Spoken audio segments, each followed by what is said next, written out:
Gonna do a little setup here of products that I'm using, and you know, how I apply stuff. You know, this is it right here. I have a bag of tea seed meal right here.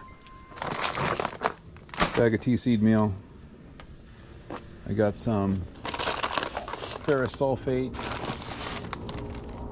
and I don't know where this says it, but it says it on here.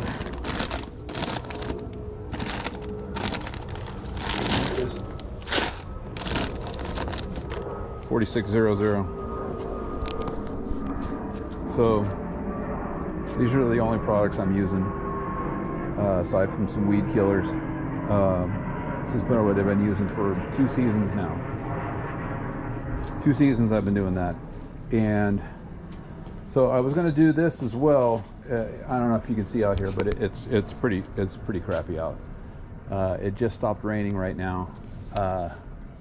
It's supposed to start raining at 2 again. I was just going to apply this real quick and just kind of give you just an overview of how I mix this, how I do it, how I spray it, just to give you that kind of indication of what I'm doing. But if you look right here, I got some new parts. I got a new roller. So right here, smooth roller. So I wanted to put that on today. I actually wanted to put this on and I wanted to do a mow, but it was really foggy and really wet this morning, and I just realized it's not happening. Mowing's not happening. So I want to kind of just go over, you know, what I have going right here, and then I'm going to get into the mixing. So my McLean 20-inch greenskeeper, 2.5-inch slotted reel, flat, smooth roller. I'm sorry, slotted roller or grooved roller is what's on there. 2.5-inch smooth roller. This is a 3-inch, and then this right here is the stock roller that comes with it, and I've got some brackets on it. Now this is my new bed knife right here. I've kind of showed you know, what's going on with my bed knives lately. So I was actually going to grind this down today. I'm just running out of time. I've got some projects going on, and I had some new things come in, and I just, you know, been doing other things today. So I just wanted to do this, show you this real quick. So I got some new height adjustment brackets here. They're going to go right here. Let me show you. They're going to go right here. So this one's here, and the reason why I got them was I needed to get that new handle I had showed you earlier. So this is the drive handle, and I have been needing to replace this because this is broken right here. So if you can see how sloppy that is, I mean, this whole setup in general is just a mess. So I'm going to get a second nut for this, or maybe a locking nut, because this right here constantly comes loose. It doesn't even tighten anymore. But so this is going to replace this. It's going to go right here. And so when I ordered this was only like 18 bucks or something. So with McLean, if you order $50 worth of parts, it's free shipping. So that's why I got the new brackets. I didn't need new brackets, but you know, you see I have brackets right here. It's not a new bracket, but it's a bracket.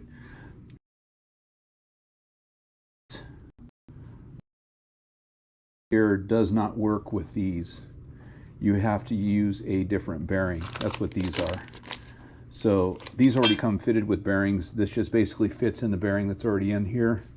So in this piece right here is a bearing that this rides in, and it's a different size than what the McLean stock one comes.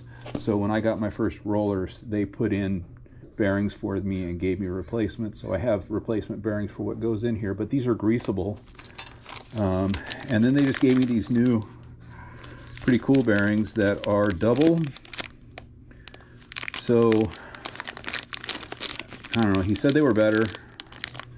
I don't even know how to put them in or install them. I'm gonna have to figure this out. But I mean, I could always take it back over to them as well.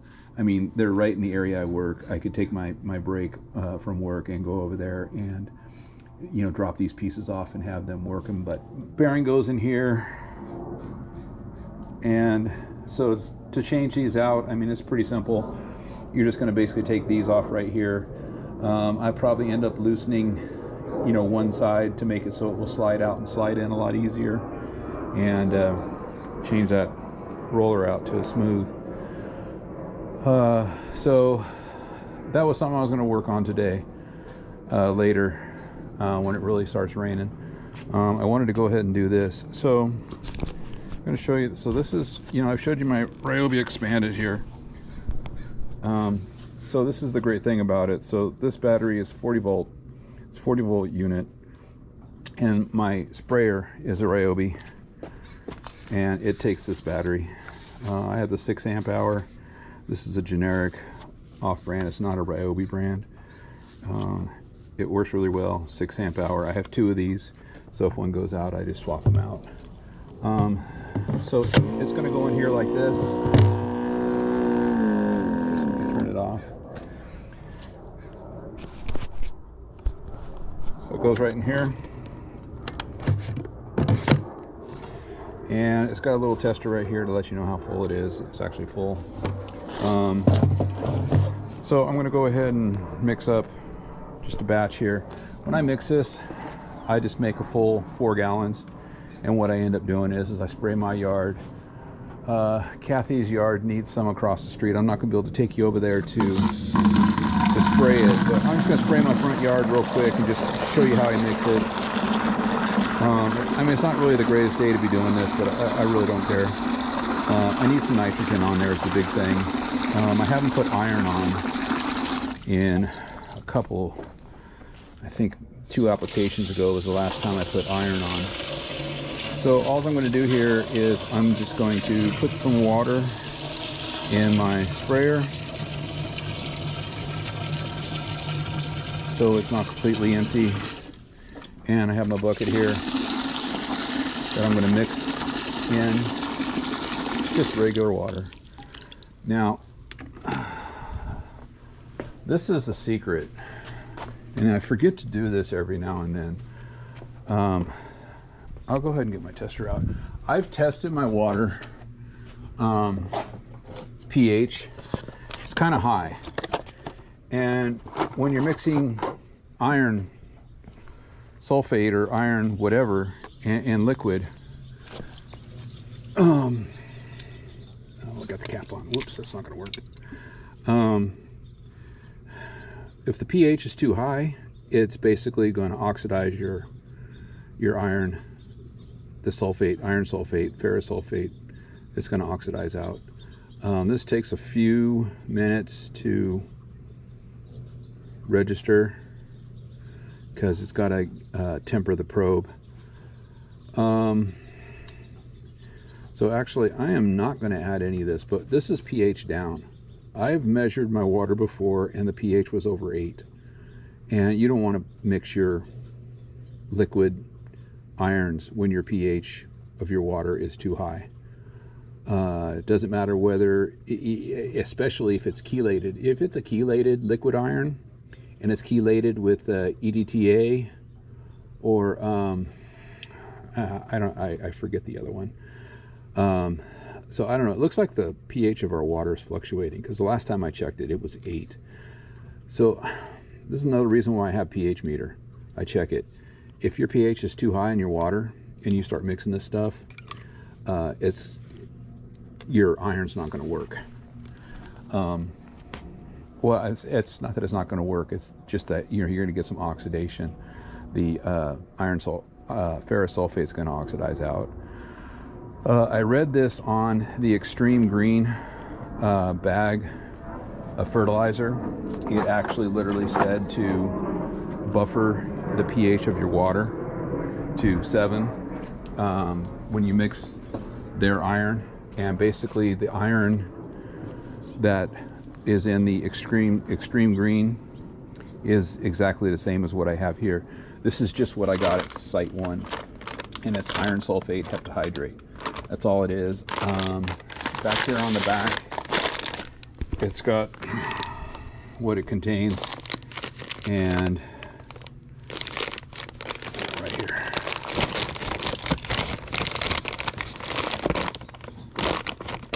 11% sulfur, 20% iron. It's actually a pretty high concentrate of iron. And what I'm going to do here is I'm going to weigh it out. I have my cup over here. Actually, I have it right here. I was going to go get my gloves on.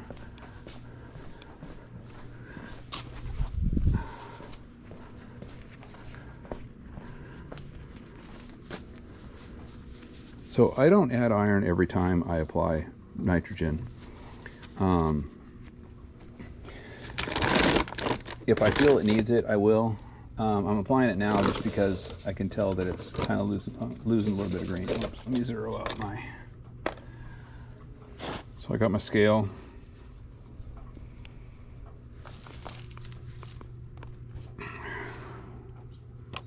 Oh, don't tell me this isn't going to turn on.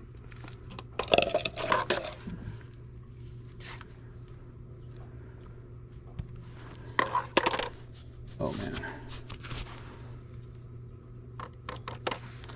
Well, I guess I should have checked the batteries.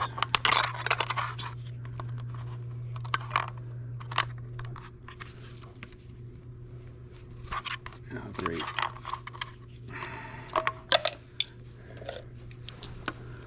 All right, I'm gonna go grab some batteries real quick. Give me 1 moment.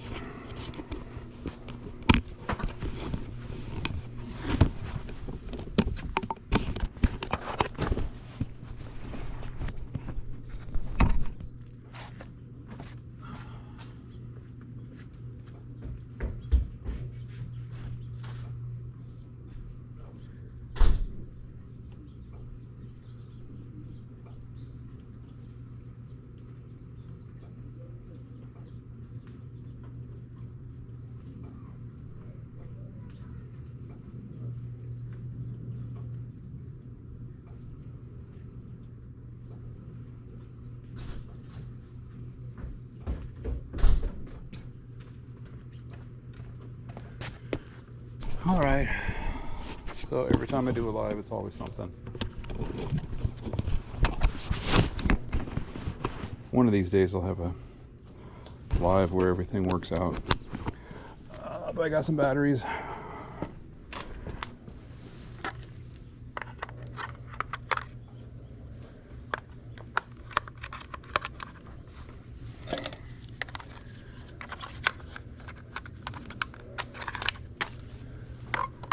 All right. Okay, gonna zero this out. I'm gonna put it on the right unit, or put it on pounds. And what I use is, I use 8 ounces per 1,000 square feet. So with 4 gallons, I'm going to use 2 pounds.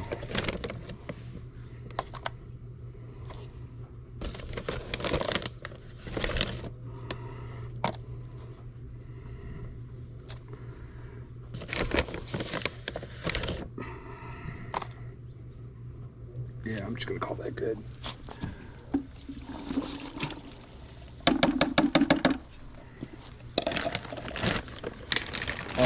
So same thing, since urea is 4600, I normally put 2 pounds. That's going to be a that's going to be about a half a pound. It's going to be less than a half a pound.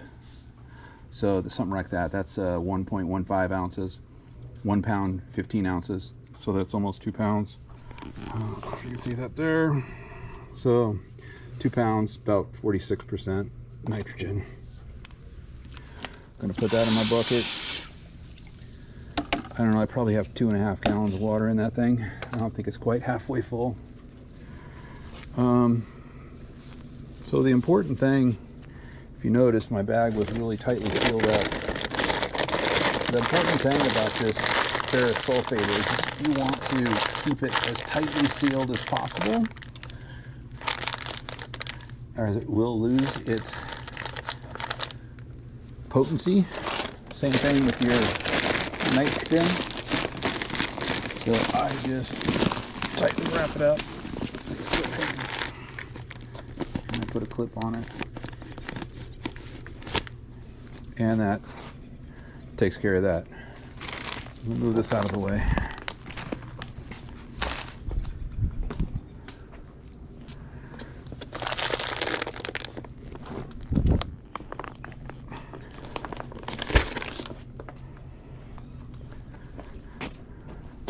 Okay, got my drill with my paint stirrer on it.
So just remember, all this water that's in here is going to stain your concrete. I don't really care, but like if I put that on the concrete, it would stain it on the bottom. Let's see if I can get a shot. So this is how you're going to be able to tell whether you mixed it good or not, because I've got my strainer in here. So when I dump this in, if the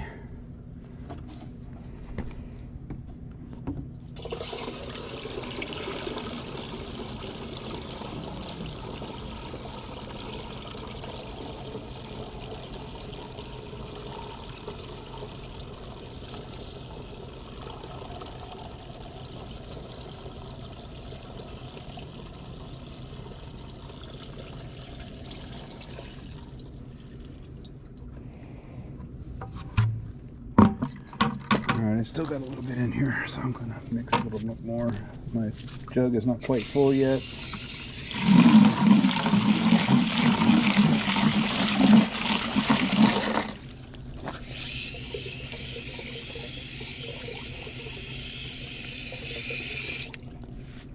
So of course, if it wasn't mixed very good, it would be all chunky in there. I just have a few left, so I'm just going to finish this off.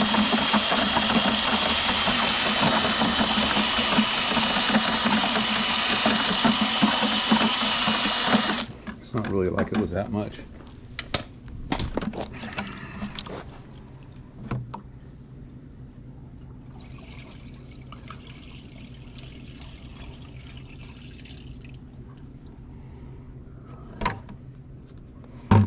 There's still a little bit in the left bottom, but whatever.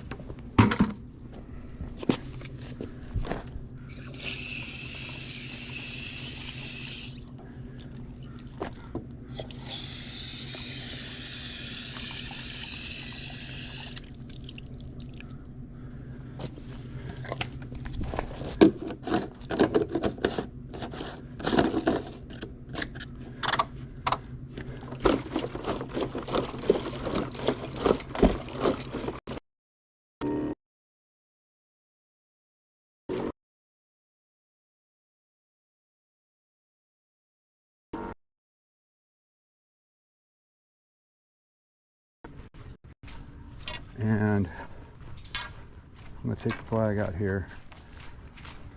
So because the grass is so wet, I'm just going to do a quick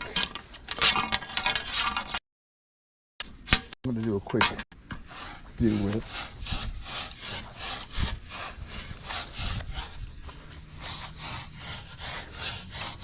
There's a worm casting right there. It just popped up. So I just did a major tea seed meal dump, and I actually have a lot of dead worms right now, mostly in my backyard.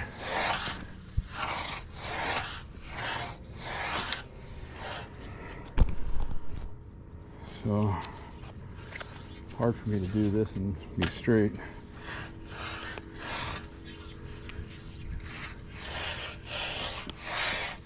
So there's some worms right there. You can see how the whip is swinging the water off the grass, especially on the putting green here.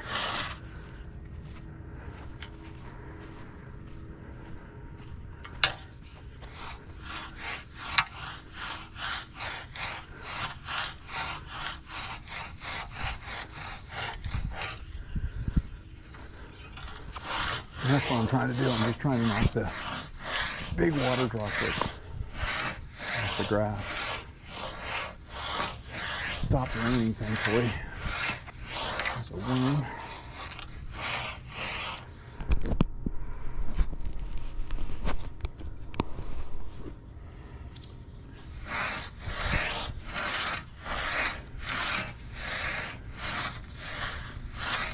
I actually was raking the front yard yesterday. My grandson out here. You know, he's not old enough to rake, but he was acting like he was raking. So you can see right here, casting, all right in here, castings. And then I have this spot right here. I had some big worms come out of this yard here. I'm gonna turn around.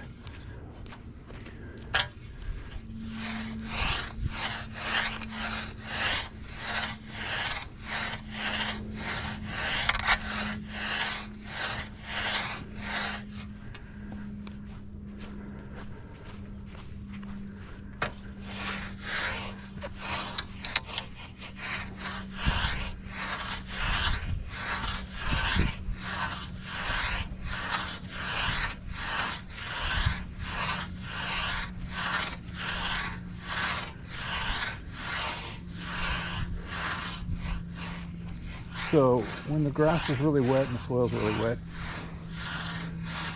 it's a little harder to knock down the worm castings. I mean, they still knock down,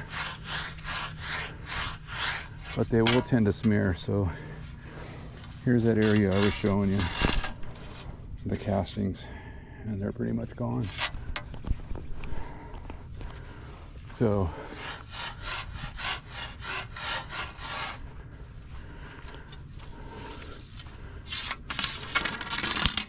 that just knocks down some of the water content on the or the dew on the leaves. So now take my sprayer back here. It's freaking heavy, 4 gallons. Put it on my workbench, put it on.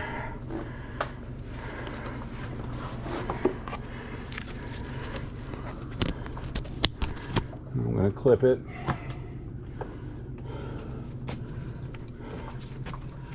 And then I'm gonna come over here.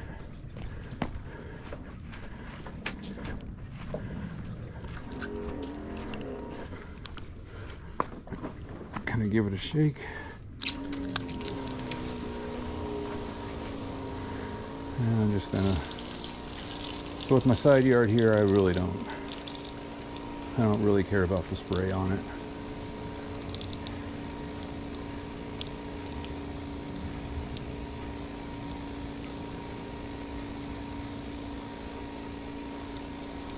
So I just got a nice big wide swath on it.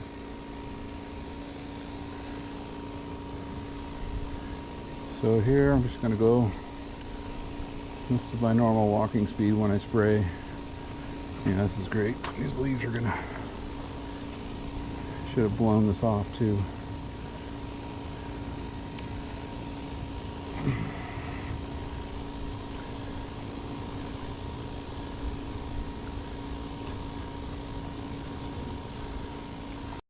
So what I figured is my spray pattern's about 2 mower widths, so I just use the mower lines on my grass here as my guide. See the dead worms there.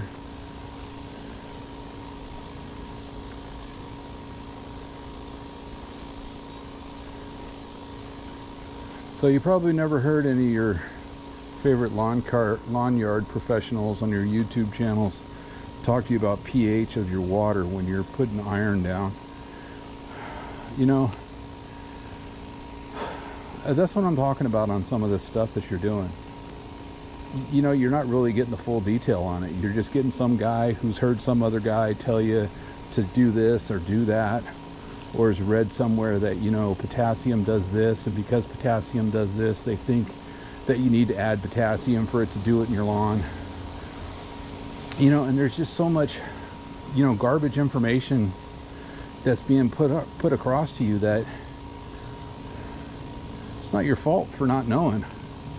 You're just listening to some guy who thinks he knows what he's talking about that doesn't. You know, Yard Bra, the Lawn Care Nut, Ron Henry, all these guys, you know, talk about a bunch of stuff. I mean, there's many of them. The Lawn Ginja, or Ginja, whatever the heck his name is, I don't even care. You know, they say all these things and talk about all these things like they're these serious professionals and they know what they're talking about, and they don't. Well, they do and they don't. I mean, some of the information they put out is okay. I mean, it's not going to kill you to take their advice and do what they're saying, but a lot of times it's also not going to help you. So this little area here I kind of do twice sometimes because of the way I spray.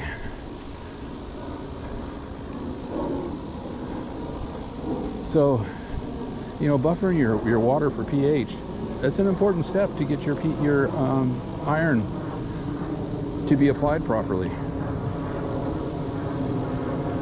You know, a lot of people don't understand about the oxidation of iron. And, you know, when you apply it, whether it's chelated or not, a lot of these chelated irons aren't going to work in your lawn, especially if your soil's above 6. And, you know, you probably never heard anybody, look at this, I got these, I don't know what you call those, fairy circles or something, I don't know. They just started showing up. And like I said, you know, this is the time of year where I see my lawn on Saturday and Sunday. I don't see them during the week, and I don't see when these things start popping up. So from one weekend to the next, I'll see something and I won't know how long it's been there, like POA. You know, I was just looking in the backyard and I think I got 4, maybe 5 good POA spots, and they haven't really popped any seeds. One of them's starting to, but you got to get out there and you got to get after them. So I think I'm going to do a dose of some ethofumicate, and I'm going to try that and see how well that works over this winter. It's supposed to not rain in the next, I think, Tuesday, Wednesday. Like, see, this area right here might be some POA. I haven't seen any seed heads pop up on it, but you know, I cut my lawn so short that a lot of times it doesn't get a chance to. And that's what I'm looking for, seed heads. When I start seeing seed heads, that's when I know I need to start taking some action. And, you know, because I can't mow every weekend now because it's so wet. I mean, it is so wet out here right now, it's ridiculous. These areas that I think might have some POA in it, you know, sometimes it's hard to tell the difference between POA and bent grass when they're not popping leaves or seeds. You know, as soon as the seeds pop out, man, I want to pull that stuff and get rid of it. So I think I'm going to try ethofumicate. I'm not really too stressed out about it. You know, whatever happens, happens. But it's mostly my backyard, and I know in my backyard, because I haven't really taken care of it like I do my front yard, that it has a tendency to have a little more POA in it. So I'm going to start treating it. I think on Tuesday is the first day it's supposed to start drying out. You know, when I say drying out, it's not going to really be drying out. it's just not going to be raining. So, and I'll put some ethofumicate down, and I don't know how well it's gonna work.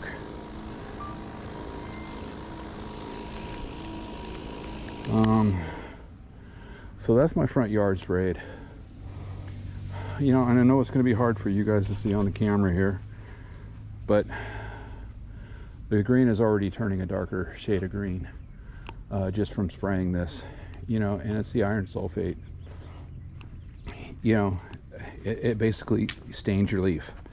It's not the iron working right now, you know, like you constantly see a lot of people talking about, like with neighbors envy and all this kind of stuff, you know, and they're like, oh my God, this stuff worked, and like I could see it working in front of my eyes, and it's like, yeah, you know, no crap. It's just staining of your leaves, and a lot of times you can get down on it and you can see the staining. So that's where your instant greening comes from. You know, when you start seeing an immediate change in color, I mean, you could put a piece of cardboard down, you could spray it. Like I got these leaves right now. You know, those are going to, look how terrible my green looks. This is terrible. I really want to just get it growing, but it's really not going to grow that much. So anyways, you know, that's all I do. I usually do it once a month. I think it's been about 6 weeks since I've sprayed this with nitrogen. And, you know, nitrogen and iron, I either mix them together like I just did, or I spray just nitrogen. I rarely just spray iron, rarely, because I put, you know, so little, well, half a pound's not little, but anyway around, I try to put a half a pound every month.